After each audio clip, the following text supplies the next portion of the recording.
Assalamualaikum warahmatullahi wabarakatuh.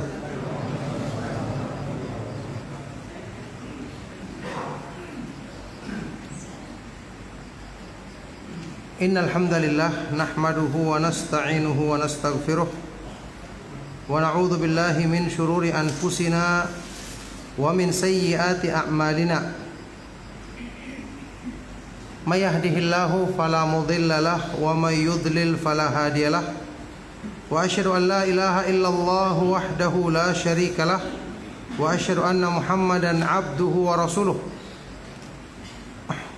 Allahumma salli wa sallim wa barik ala nabiyyina Muhammadin wa ala alihi wa sahbihi wa man tabi'ahum bi ihsanin ila yaumiddin, amma ba'du. Alhamdulillah,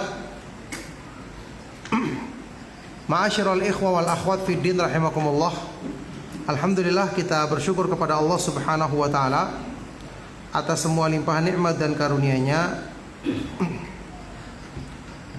Alhamdulillah, di malam hari ini kita dipertemukan kembali di dalam majelis ilmu yang mulia, yang biasanya kita membahas lanjutan kajian kitab yang sangat bermanfaat, kitab Kasyfus Syubhat fit Tauhid, menyingkap kerancuan dalam memahami tauhid. Ya, di malam hari ini ada sebagian ikhwan mungkin yang tidak datang karena hujan. Ya, mungkin telah sampai kepada mereka pengumuman seperti biasa, kalau sampai maghrib hujan, sebagian daerah hujan deras gitu ya, maka pengajian batal. Begitu sebagaimana yang sampai kepada saya. Maka saya tidak mengetahui apakah kita lanjut karena nanti mereka akan protes, atau kita tidak lanjut.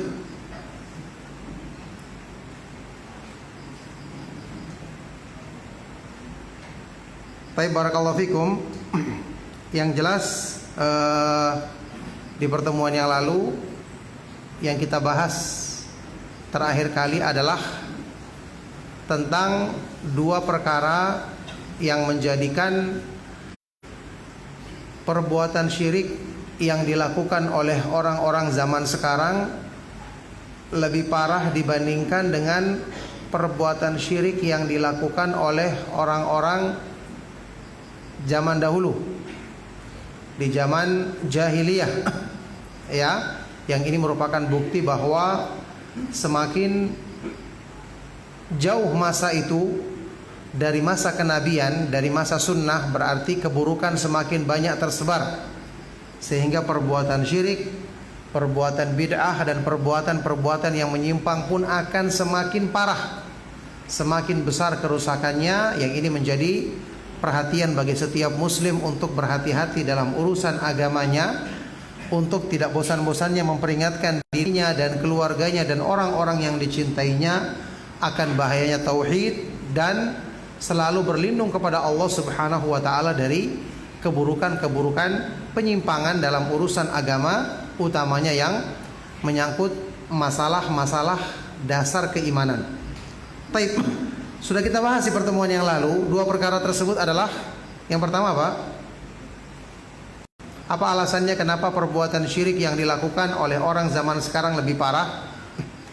Karena orang-orang di zaman dahulu, sebagaimana yang diberitakan di dalam beberapa ayat Al-Quran, mereka berbuat syirik atau menyekutukan Allah Subhanahu wa ta'ala di waktu apa? Di waktu lapang. Ya, mereka menyekutukan Allah Subhanahu wa ta'ala, berbuat syirik ketika dalam kondisi lapang, bukan dalam kondisi susah atau terdesak. Tapi ketika mereka di tengah lautan, sudah takut dalam keadaan tenggelam, kegelapan malam dan seterusnya, mereka mengikhlaskan doa untuk Allah Subhanahu wa ta'ala semata-mata. Ya, sebagaimana ayat yang sudah kita bacakan. Berbeda dengan orang sekarang, dalam keadaan lapang maupun susah. Dalam keadaan lapang maupun susah, mereka tetap melakukan perbuatan syirik.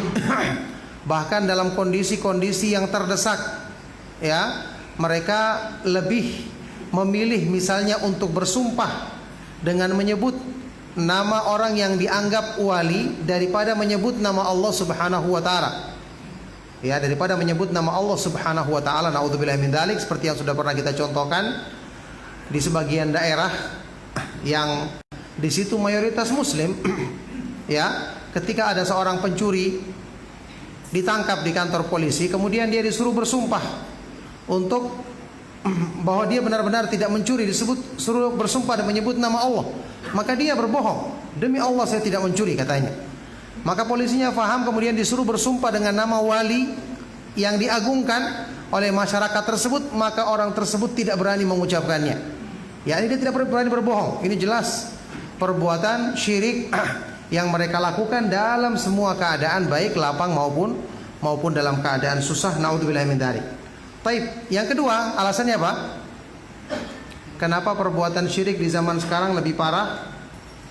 Karena orang-orang di zaman dahulu yang mereka jadikan sembahan selain Allah Subhanahu wa taala, meskipun ini buruk, adalah apa? Orang-orang yang soleh atau paling tidak makhluk-makhluk yang tidak dinisbatkan dosa padanya. yakni mereka menyeru malaikat atau nabi atau orang-orang yang dianggap soleh seperti kaumnya Nabi Nuh yang membawa agama, yang punya jasa menyebarkan agama di kalangan mereka, atau orang-orang musyrik Arab yang yang menyembah seperti Al-Lat. Dalam salah satu riwayat, dia adalah orang yang selalu memberikan makanan, mengadon roti untuk orang-orang yang menunaikan ibadah haji atau umrah. Karena banyak bersedekah memberikan makan bagi orang-orang yang menunaikan ibadah haji atau umrah. Atau paling tidak mereka menyembah batu, patung yang terbuat dari batu atau khasyab, kayu. Yang batu atau kayu jelas adalah makhluk yang tidak berdosa, yang tidak melakukan perbuatan maksiat. Itu paling tidak.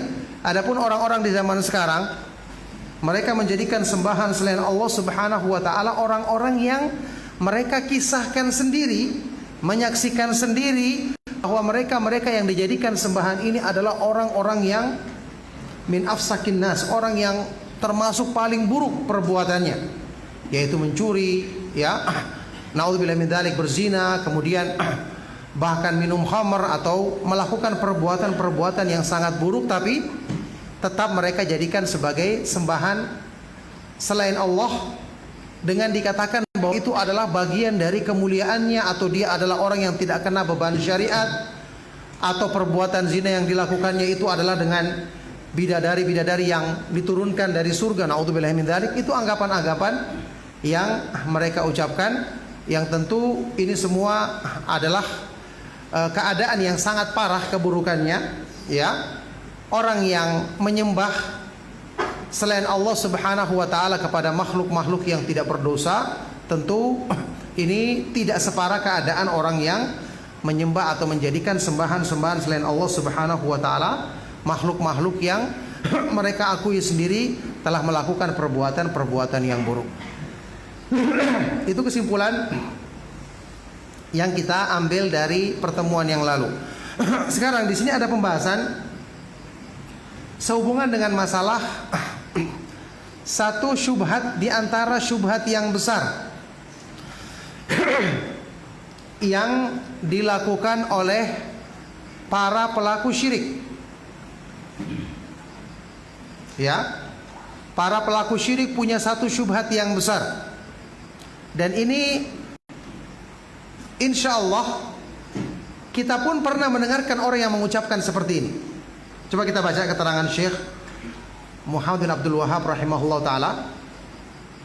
Beliau berkata, wa idza tahaqqaqta anna alladhina qatalahum Rasulullah sallallahu alaihi wasallam asahhu uqulan wa akhaffu syirkan min haula. Jika kamu telah yakin, telah memastikan bahwa kaum musyrikin yang pernah diperangi oleh Rasulullah sallallahu alaihi wasallam akalnya lebih sehat, kesyirikannya lebih ringan, yakni lebih mendingan dibandingkan orang-orang zaman sekarang. Ya, fa'lam anna lihaula'i syubhatan yuridunaha ala ma dzakarna wa hiya min a'dhami syubahihim.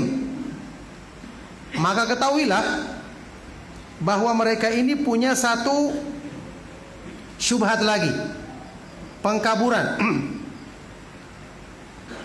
yang selalu mereka bawakan untuk membantah apa yang tadi kita sebutkan tentang keadaan mereka, keburukan mereka.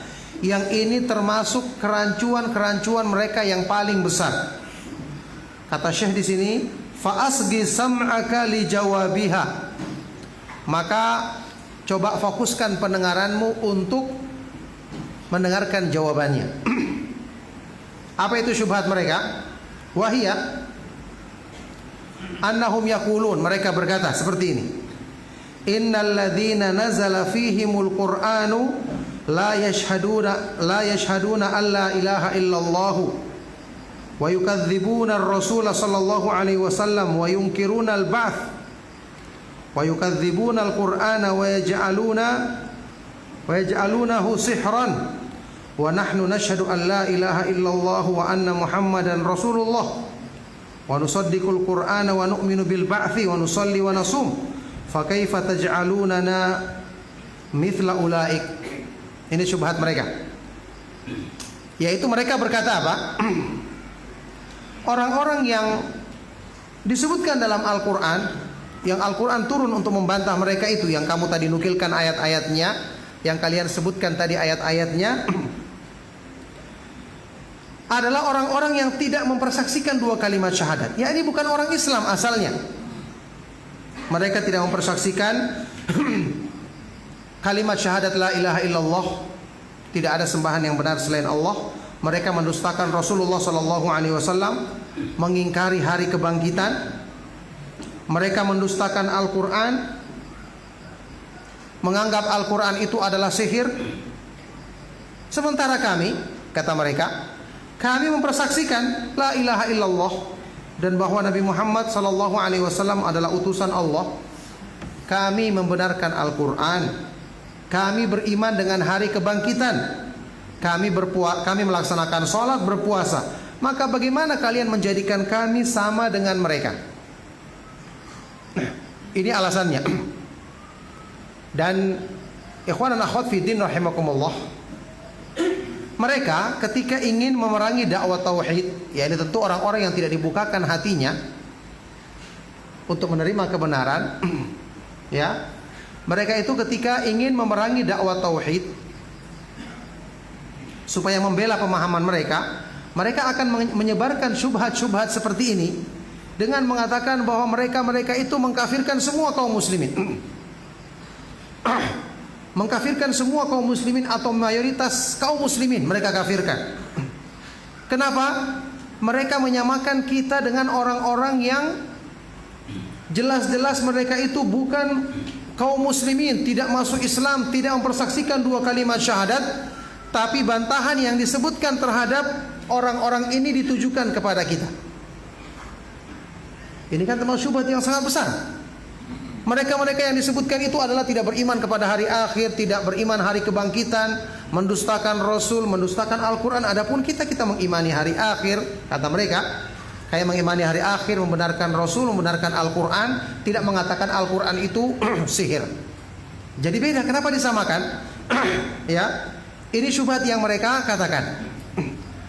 Ada di antara mereka yang bahkan mengatakan, ya, kalau perbuatan yang disebutkan penjelasannya yang lalu itu adalah syirik, maka seperti tadi, berarti sebagian besar kaum muslimin dikafirkan, dikatakan pelaku syirik. Ini kesimpulan mereka, tentu saja. Atau bahkan semuanya.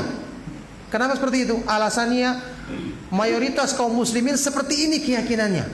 Lah dari mana kesimpulan seperti ini? Masa iya kaum muslimin mayoritas orang-orang yang telah rusak fitrahnya? Tidak bisa dikatakan demikian. Ketika ada sebagian dari kaum muslimin mungkin tidak berbicara atau tidak mengungkapkan keyakinannya karena yang dominan di daerah tersebut adalah seorang tokoh yang menyampaikan pemahaman tadi, belum tentu kaum muslimin menerima hal tersebut. Belum tentu hal tersebut mempengaruhi atau merusak fitrah mereka. Kan sudah pernah kita contohkan beberapa ulama besar dari kalangan orang-orang aqlaniyun, orang-orang yang membawa pemahaman sesat.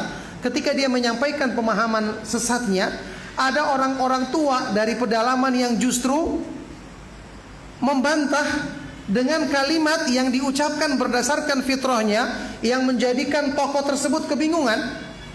Seperti kisahnya Faruddin Ar-Razi yang ma'ruf, ketika dia menyampaikan tentang syubhat membantah Allah Subhanahu wa taala di atas langit ketujuh, maka salah seorang tua yang tidak punya pendidikan apa-apa mengatakan, ya kalimatnya yang terkenal, "Wahai Syekh, bagaimana engkau menjawab tentang fitrah yang kami temukan dalam hati kami, bahwa ketika kami meminta kepada Allah, memohon kepada Allah Subhanahu wa taala, hati kami selalu menghadap ke atas langit, fitrah manusia." Padahal ini mereka sebutkan katanya, mereka berusaha membantah ini dengan dalil-dalil akal. Tapi akal manusia yang sehat tidak akan mungkin bertentangan dengan fitrahnya, karena semua adalah dari Allah Subhanahu wa taala yang menciptakannya. Jadi pernyataan ini rusak dari asalnya. Ketika mereka mengatakan mayoritas kaum muslimin seperti ini keyakinannya, dari mana? Kita katakan mayoritas kaum muslimin, bahkan mayoritas manusia adalah di atas fitrah. Karena Allah Subhanahu wa taala menciptakan mereka di atas fitrah. Mungkin karena tidak ada yang mendakwai mereka sehingga fitrah mereka menyimpang, tapi belum tentu mereka mengakui hal tersebut dari dalam hatinya. Bagaimana sabda Rasulullah sallallahu alaihi wasallam dalam hadis sahih riwayat Imam Muslim, Allah Subhanahu wa taala berfirman, hadis kursi, "Inni khalaqtu ibadi hunafa'a thumma innahu atathumus syayatin fajtalathum an dinihim." Sesungguhnya aku menciptakan hamba-hambaku dalam keadaan lurus, menciptakan hamba-hambaku dalam keadaan hanif, cenderung kepada tauhid. Ini asal ciptaan manusia. Kemudian syaitan mendatangi mereka dan memalingkan mereka dari fitrah. Subhanallah. Ini pernyataan jelas semua manusia.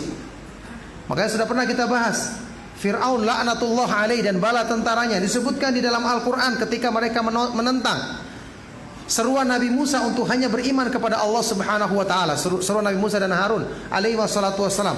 Apa yang Allah sebutkan dalam Al-Quran? Wajahadu biha wastaiqanatha anfusuhum zulman wa uluwa. Mereka menolak keyakinan tauhid, padahal jiwa-jiwa mereka telah meyakininya. Jiwanya meyakininya, padahal ini Fir'aun dan bala tentaranya. Fir'aun yang jelas-jelas mengaku sebagai Rabb, sebagai Tuhan. Allah sebutkan mereka menolaknya, padahal jiwa-jiwa mereka telah meyakininya karena kezaliman dan kesombongan. Jadi fitrah manusia tidak akan bisa didustakan. Maka kita katakan mayoritas manusia insya Allah masih di atas fitrahnya. Ya, kalau ada yang mengetuk fitrah tersebut, insya Allah akan mudah kembali. Buktinya waktu kita menyebarkan dakwah tauhid, waktu kita menjelaskan tentang kemahaindahan nama-nama Allah dan sifat-sifatnya yang maha tinggi, orang pada mendengar, orang menerima, orang bahkan menyukainya. Ini menunjukkan kebanyakan manusia masih di atas fitrahnya. Termasuk syubhat yang dibawakan dalam pembahasan ini, mereka mengatakan orang-orang yang dibantah dalam Al-Quran itu aslan tidak beriman, tidak bertauhid, tidak mengucapkan dua kalimat syahadat, tidak mengimani hari kebangkitan. Mereka mendustakan Rasul alaihi salatu wassalam, mereka mendustakan Al-Quran, mereka menentang, bahkan mengatakan Al-Quran adalah sihir. Kami tidak demikian. Jawaban ringkasnya kita katakan, kalau begitu Al-Quran diturunkan kepada siapa? Kalau hanya diturunkan di masa tersebut saja, berarti tidak cocok untuk zaman sekarang. Karena Al-Quran diturunkan kepada orang-orang yang asalnya bukan kaum muslimin, berarti tidak berlaku untuk orang-orang zaman sekarang. Karena kata mereka beda keadaannya. Jelas tidak demikian. Al-Quran itu peringatannya berlaku untuk semua manusia. Makanya dalam kaidah tafsir yang terkenal kita kenal kaidah apa? Al-ibratu bi umumil lafzi la bi khususi as-sabab. Yang menjadi pelajaran itu adalah keumuman lafaz, bukan kekhususan sebab. Bukan kekhususan sebab. Ya, apalagi kita kenal sabda Rasulullah Sallallahu Alaihi Wasallam yang menyebutkan bahwa akan ada di umat ini yang akan mengikuti kebiasaan umat-umat terdahulu. Hadis riwayat Bukhari Muslim, bahwa apa yang terjadi di umat-umat yang terdahulu termasuk penyimpangan mereka, di umat ini juga yang ada yang akan mengikutinya, bahkan mengikutinya dengan persis, menirunya dengan persis seperti yang dilakukannya, tidak berbeda. Apa kata Rasulullah SAW? Hadis sahih Imam Al-Bukhari dan Muslim, la tattabi'unna sanana man kana qablakum shibran bi shibrin wa dhira'an bi dhira'in hatta law dakhalu juhra dabbin la dakhaltumuh, fi riwayatin lattaba'tumuh. Ya, sungguh-sungguh pasti kalian akan mengikuti kebiasaan orang-orang sebelummu. Shibran bi shibrin wa dhira'an bi dhira'in. Ya, satu jengkal sama dengan satu jengkal. Ya, ini kalau mereka menyimpang satu jengkal, kalian juga akan ikut menyimpang satu jengkal. Wa dhira'an bi dhira'in, satu hasta dengan satu hasta, sama diikuti persis. Sampai kalau mereka masuk ke dalam lubangnya dhab, biawak padang pasir yang halal dimakan itu, ya, kalian juga akan ikut masuk ke dalamnya. Ini pernyataan tegas dari Rasulullah Sallallahu Alaihi Wasallam.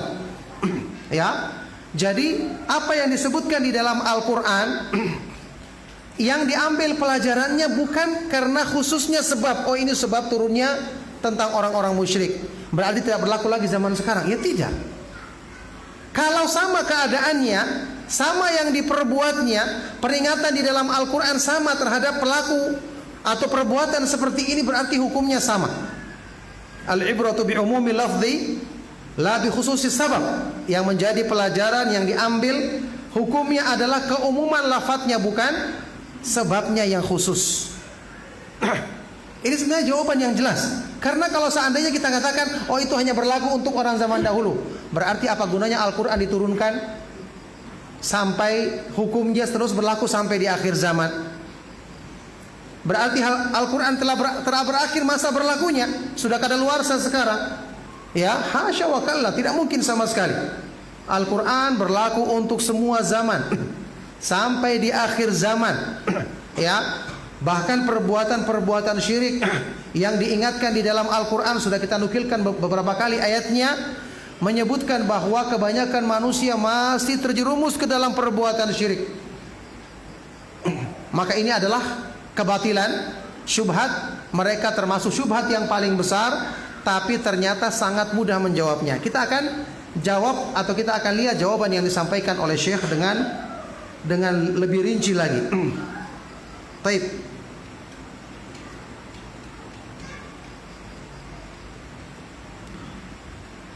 Kata Syekh Muhammad bin Abdul Wahhab rahimahullah ta'ala, beliau berkata, fal jawabu annahu la khilafa bainal ulama'i kullihim anna ar-rajula idha saddaqa ar-rasula sallallahu alaihi wasallam fi syai'in wa kadzabahu fi syai'in annahu kafirun lam yadkhul fil Islam. Wa kadzalika idza amana bi ba'dil Qur'ani wa jahada ba'dahu.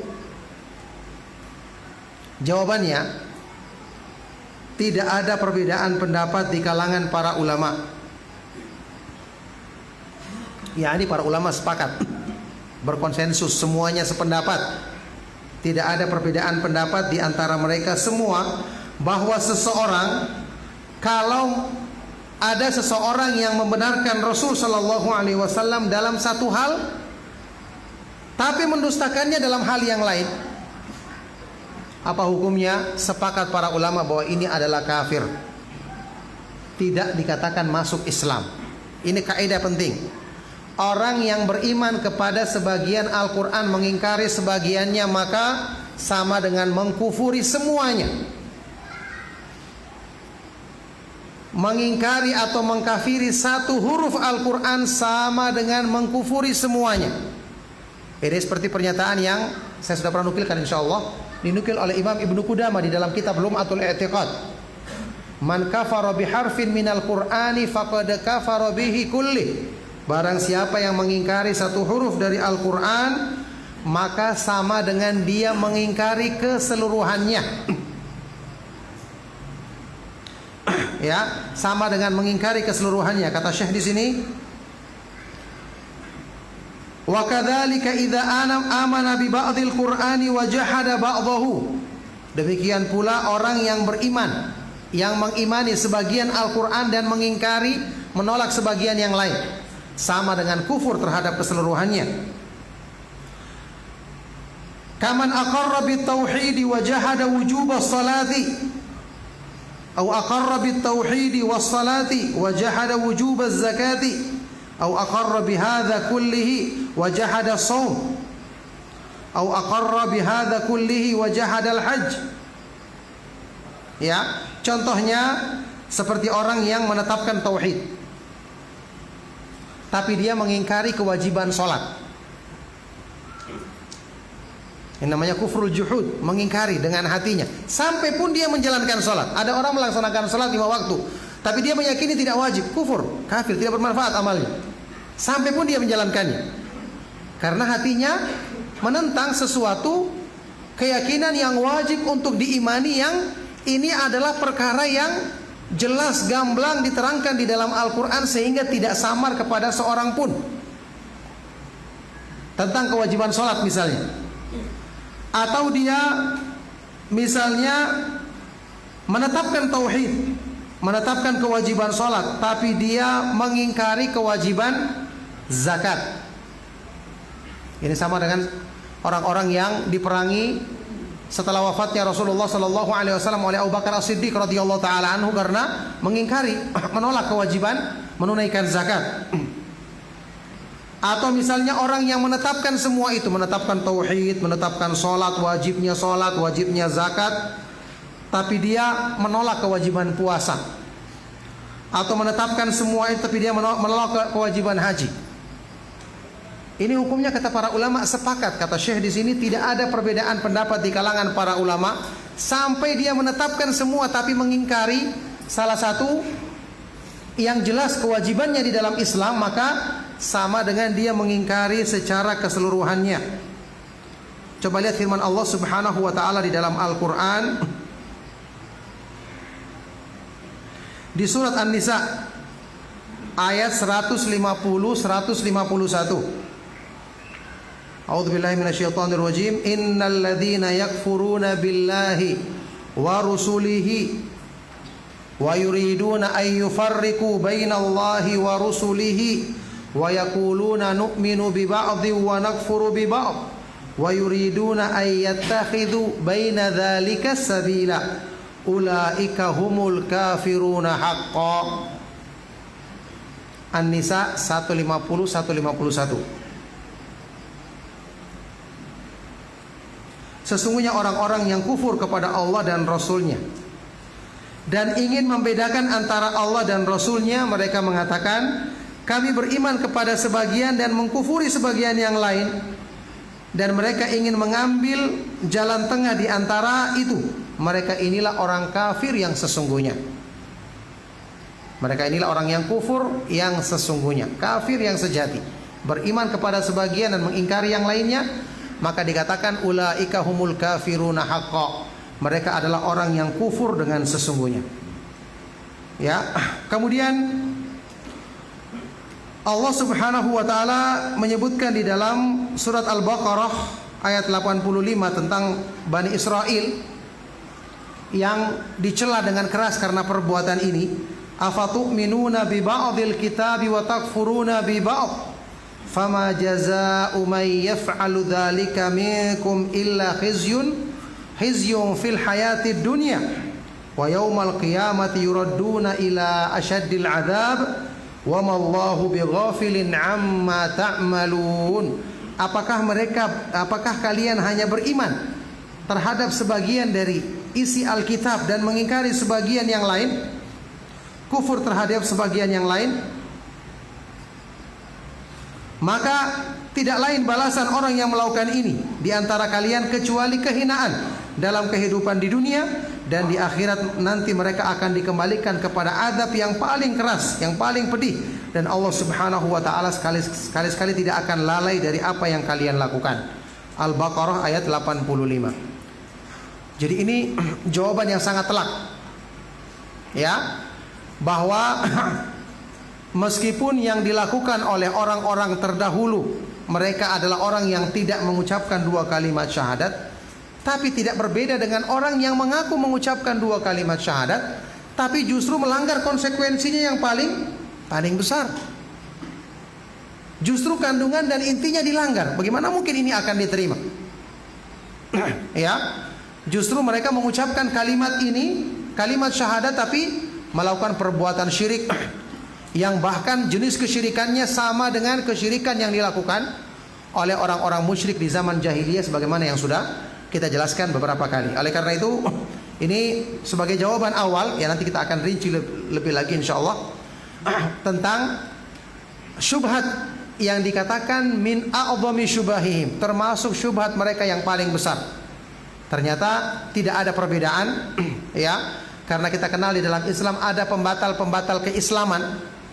Orang yang melakukan salah satu pembatal keislaman, contoh tadi seperti mengingkari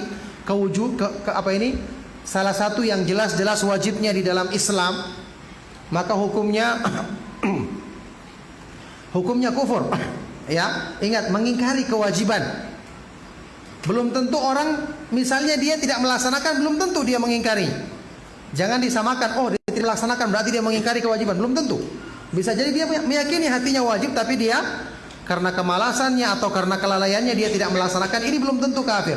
Tapi orang yang mengingkari dari dalam hatinya, sama seperti yang pernah kita bahas, orang yang memperolok-olok ayat Al-Quran, memperolok-olok hadis Rasulullah SAW, atau memperolok-olok tentang sesuatu yang merupakan bagian dari agama, hukumnya juga kufur. Kul abillahi wa ayatihi wa rasulihi kuntum tastahzi'un la ta'tadiru qad kafartum ba'da imanikum, dalam surat At-Taubah.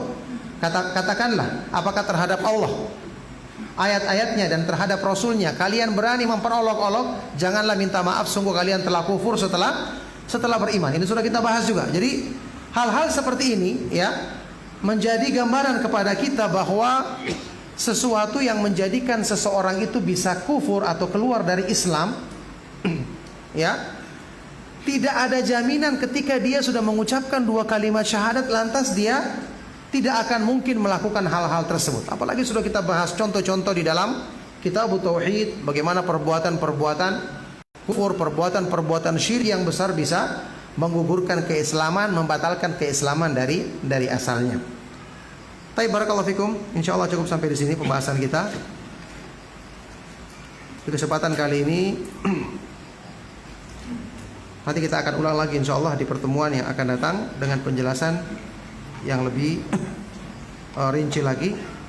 Mudah-mudahan apa yang kita bahas dan kita kaji bermanfaat dan menjadi sebab kebaikan bagi kita semua.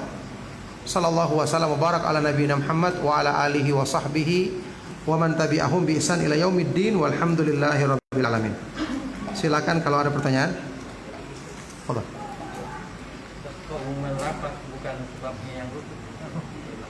Al-ibratu bi umumil lafzi la bi khususis sabab. Yang menjadi pelajaran adalah keumuman lafaz, bukan sebabnya yang khusus. Jadi misalnya ada ayat Al-Quran sebabnya terjadi karena kejadian tertentu. Jadi bukan cuma hanya berlaku untuk kejadian ini saja. Kalau ada kejadian yang sama untuk orang lain, maka berlaku juga hukum yang sama. Ya, jadi biasanya kita mengetahui sebab turunnya Al-Quran, sebab keluarnya hadis, agar kita tahu maknanya saja. Oh, maknanya seperti ini ternyata. Oh, maknanya hadis ini seperti ini.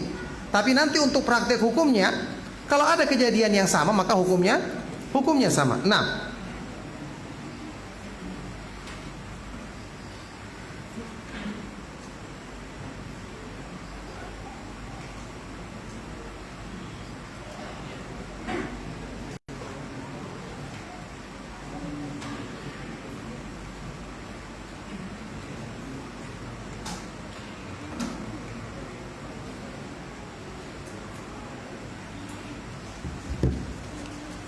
ada pertanyaan di sini. Apa perbedaan istighfar dan bertaubat, dan apakah jika kita mengucapkan astagfirullah wa atubu ilaih sudah termasuk bertobat atas dosa-dosa yang kita lakukan. Iya.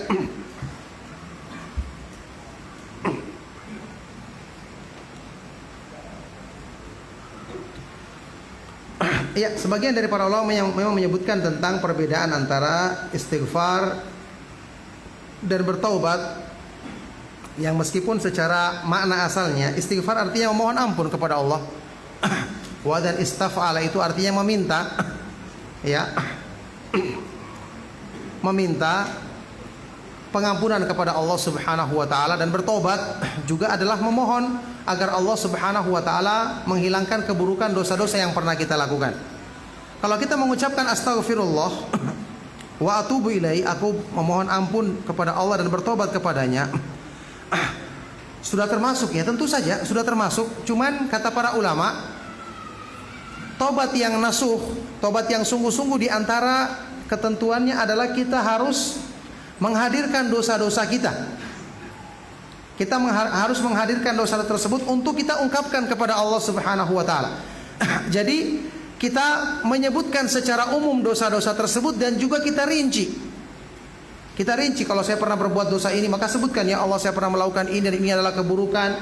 Saya mohon ampun kepadamu dari dosa yang saya lakukan ini. Kemudian dosa yang berikutnya. Di samping kita juga sebutkan secara umum dosa-dosa yang besar maupun yang kecil, dosa-dosa yang kita ingat maupun tidak ingat, yang kita tahu maupun kita sadar maupun tidak sadar. Nah, ini kita jadikan tobat kita ini meliputi semua dosa-dosa kita. Nah,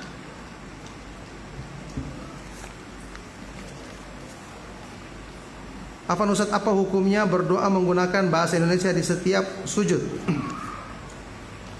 Ya, di waktu sujud sudah kita pernah bahas, dianjurkan untuk kita memperbanyak doa, karena Rasulullah SAW bersabda dalam hadis sahih riwayat Imam Muslim, aqrabu ma yakunul abdu min rabbihi wa huwa sajid fa'akthiru du'a fihi, sedekat-dekatnya seorang hamba dari Allah adalah ketika dia sujud, maka perbanyaklah doa padanya.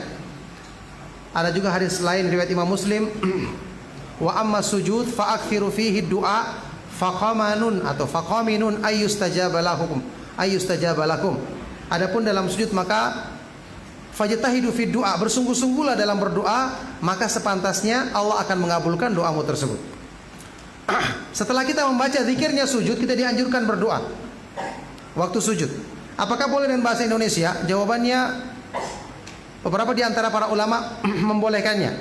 Saya pernah dengar ada keterangan yang menyebutkan ini termasuk pendapat Imam Ahmad, dan dulu juga salah seorang syekh kita, Syekh Ali Hasan rahimahullah ta'ala, mengatakan ini adalah pendapat yang kuat dalam masalah ini, karena tidak semua orang harus kita wajibkan bisa bahasa Arab untuk berdoa, dia punya permintaan.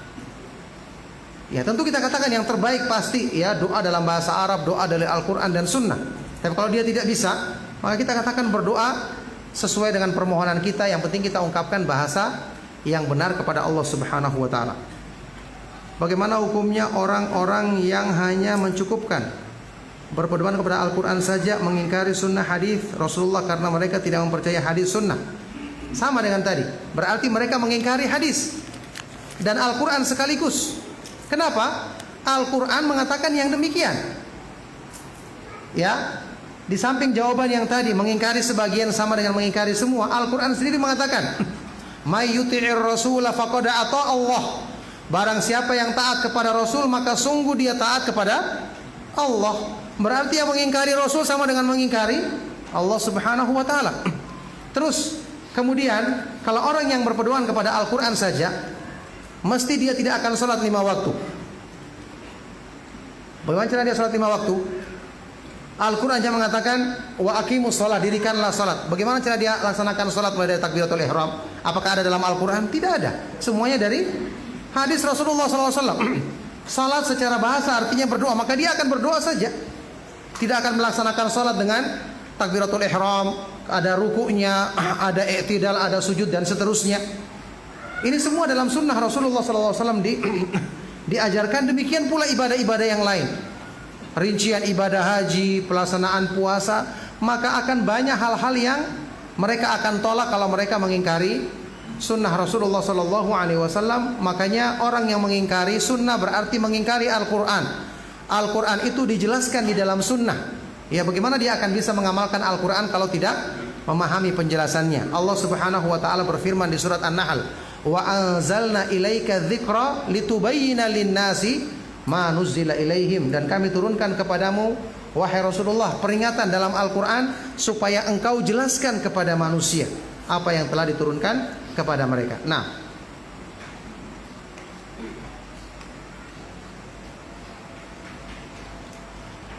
bolehkah misalnya saya melamar seorang akhwat? Masya Allah.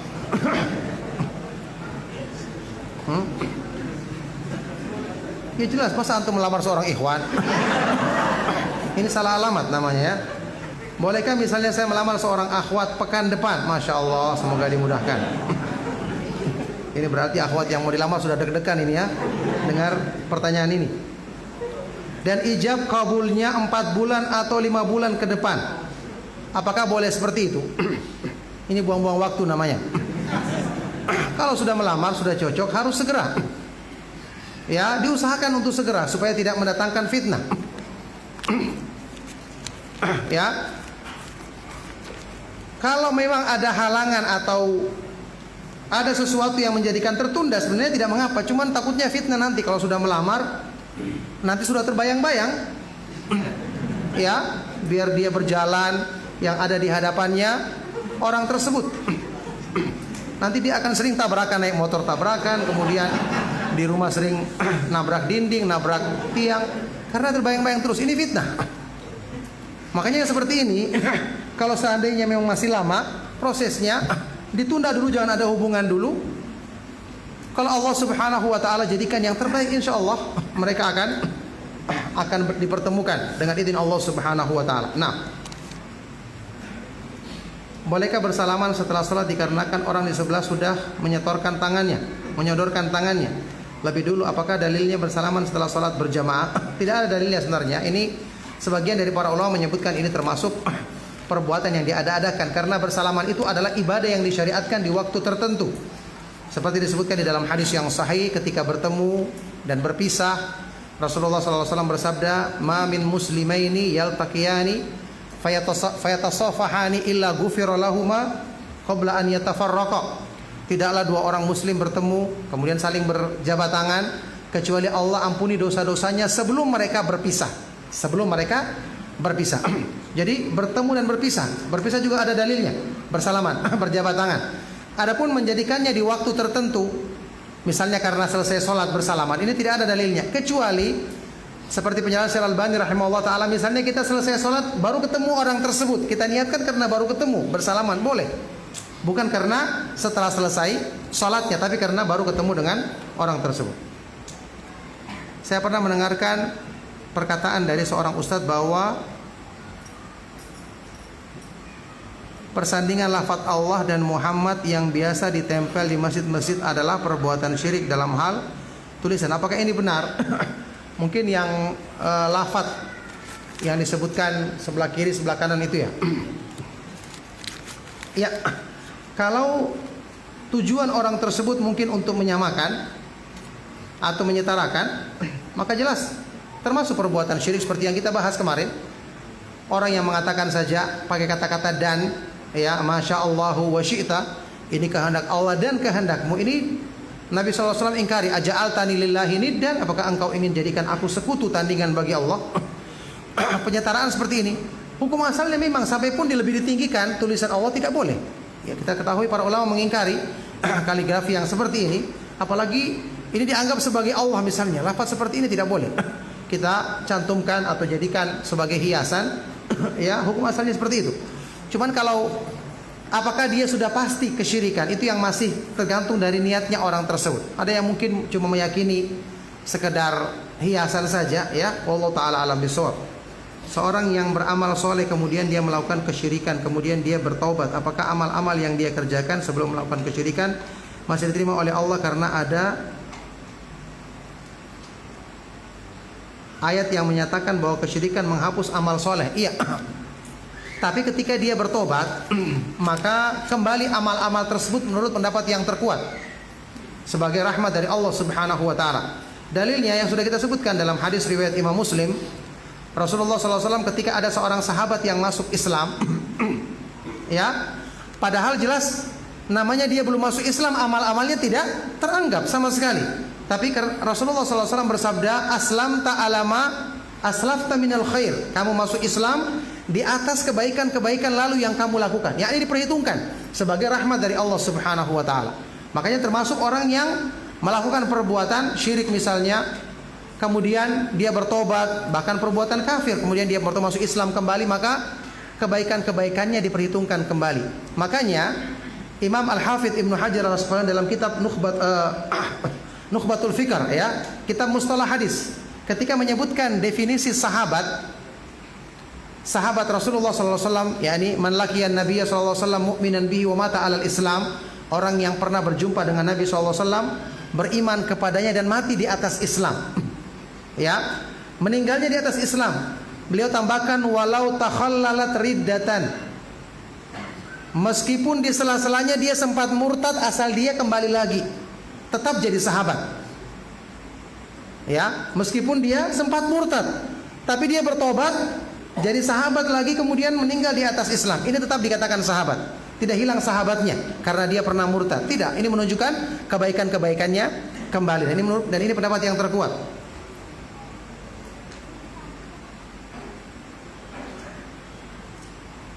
Bagaimana hukumnya menyebar video syubhat di sosmed? Ya, hukumnya jelas, sudah kita ketahui, menyebar keburukan. Ya, menjadi tolong menolong dalam keburukan. Kalau orang-orang terpengaruh dengan syubhat tersebut, maka dia ikut menanggung dosanya pada hari kiamat nanti. Naudzubillahi min dzalik. Saya dalam keadaan haid, kebiasaan saya kalau zikir pagi petang adalah langsung setelah zikir salat fardu. Yang ingin saya tanyakan, ketika haid saya berzikir tanpa menutup aurat, ya, hanya memakai dasar, apakah diperbolehkan? Jawabannya diperbolehkan. Diperbolehkan. Nah, apa hukumnya membaca Shadaqallahul Azim setelah membaca Al-Quran dan menciumnya 2 hingga 3 kali? Dari mana asal perkara tersebut? Antum yang dari mana asalnya? Kenapa tanya seperti ini? Ya, tidak ada asal usulnya seperti ini. Di dalam kitab yang ditulis oleh Syekh Muhammad Jamil Zainu dikatakan ucapan Shadaqallahul Azim yang dikhususkan setelah baca Al-Quran ini termasuk yang diada-adakan, termasuk bid'ah. Ya, Allah berfirman dalam Al-Quran, "Qul shadaqallah," katakanlah maha benar Allah. Tidak hanya untuk baca Al-Quran, kita melihat sesuatu yang merupakan bukti-bukti kebesaran Allah, kita katakan shadaqallah, ya. Atau kita melihat sesuatu yang diberitakan dalam hadis Rasulullah SAW, kita katakan shadaqallah wa shadaqa rasuluhu, benarlah Allah dan benar Rasulnya. Itu disyariatkan, bukan dikhususkan untuk bacaan ketika selesai baca Al-Quran. Kenapa kita harus bermanhaj salaf? Mohon nasihatnya, karena yang dijamin kebenarannya cuma manhaj salaf yang disebutkan di dalam ayat Al-Quran di surat At-Taubah ayat ke-101, ya, wasabiqunal awwalun minal muhajirin wal ansar walladzina tabauhum bi ihsan radhiyallahu anhum wa radu'an. Orang-orang yang pertama dan terdahulu masuk Islam dari kalangan sahabat muhajirin dan ansar, kemudian orang-orang yang mengikuti jalan mereka dengan baik. Inilah orang-orang yang Allah ridho kepada mereka dan mereka ridho kepada Allah, dan Allah siapkan bagi mereka surga yang mengalir sungai-sungai di bawahnya. Tidak ada yang lain yang diridhai oleh Allah selain sahabat muhajirin dan ansar, kemudian orang-orang yang mengikuti mereka. Inilah orang-orang yang mengikuti manhaj salaf. Nah, bagaimana puasa orang yang berniat puasa dan makan sahur sebelum tidur, dan ketika bangun langsung melaksanakan saum puasa? Tidak mengapa. Makan sahur sebelum tidur dan ketika bangun langsung melaksanakan saum puasa, tidak mengapa, boleh. Cuma lebih utama kalau sahurnya diakhirkan. Tapi kalau misalnya dia sudah makan sebelumnya, kemudian ternyata bangunnya terlambat, sudah salat subuh, tidak mengapa, dia lanjut puasa. Ya, kalau masih ada waktu, dia bersahur di waktu sebelum salat subuh, meskipun dia hanya meminum seteguk air, maka ini lebih utama. Saya mau bertanya, apa yang seharusnya kita lakukan bila kita memiliki keluarga yang bekerja di tempat yang haram? Apakah tindakan yang baik untuk kita lakukan? Nasihati dia dan selalu memberikan peringatan kepadanya. Ya, Kalau dia bekerja di tempat yang haram, sehubungan dengan pemberian darinya atau makan makanan yang berasal darinya itu dibagi. Kata Syekhul Islam Ibnu Taimiyah, kalau pekerjaannya murni haram semua, maka tidak boleh kita terima hadiahnya atau makan dari pemberiannya. Tapi kalau makanannya bercampur, kadang-kadang ada yang haram, kadang-kadang ada usaha lain yang halal, itu boleh kita makan dan tetap terus menasihatinya.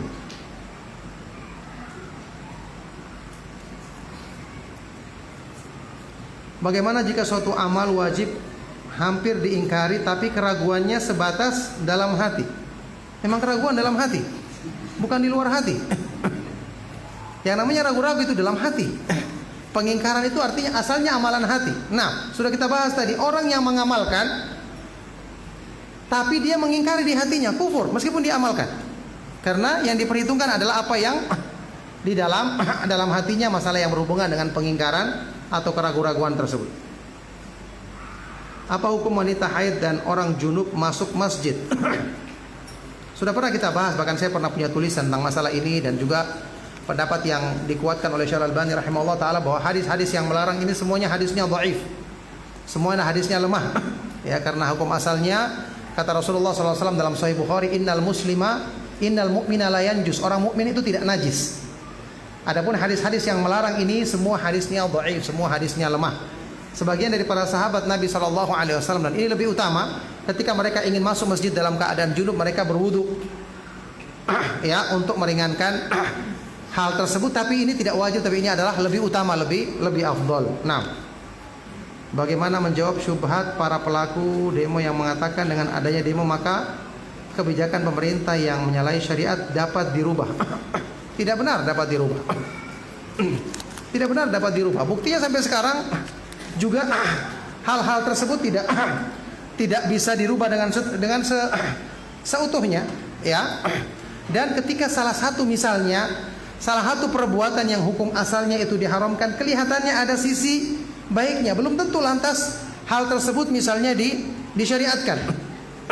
Contoh ekstrimnya saja misalnya, ya, orang yang mencuri, ternyata yang mencuri ini orang miskin. Dengan itu dia bisa memberikan nafkah kepada anaknya, istrinya yang tadi kelaparan diberi makan dari hasil curian tersebut. Apakah berarti mencuri jadi boleh gara-gara ini? Kan tidak boleh. Ya. Jadi kalau kelihatan seperti ini ada satu hal yang kelihatannya baik, maka kita yakin keburukannya pasti lebih banyak, dan hal tersebut tidak menjadi sebab untuk memperbolehkan hal yang dilarang dalam agama tadi. Tapi insyaallah cukup sampai di sini. Mohon maaf atas segala yang salah dan kurang. Sallallahu wasallam wa barak ala nabiyina Muhammad wa ala alihi wa sahbihi wa man tabi'ahum bi ihsan ila yaumiddin. Walhamdulillahi rabbil alamin. Subhanakallahumma wa bihamdika asyhadu an la ilaha illa anta astaghfiruka wa atubu ilaik. Wassalamu alaikum warahmatullahi wabarakatuh.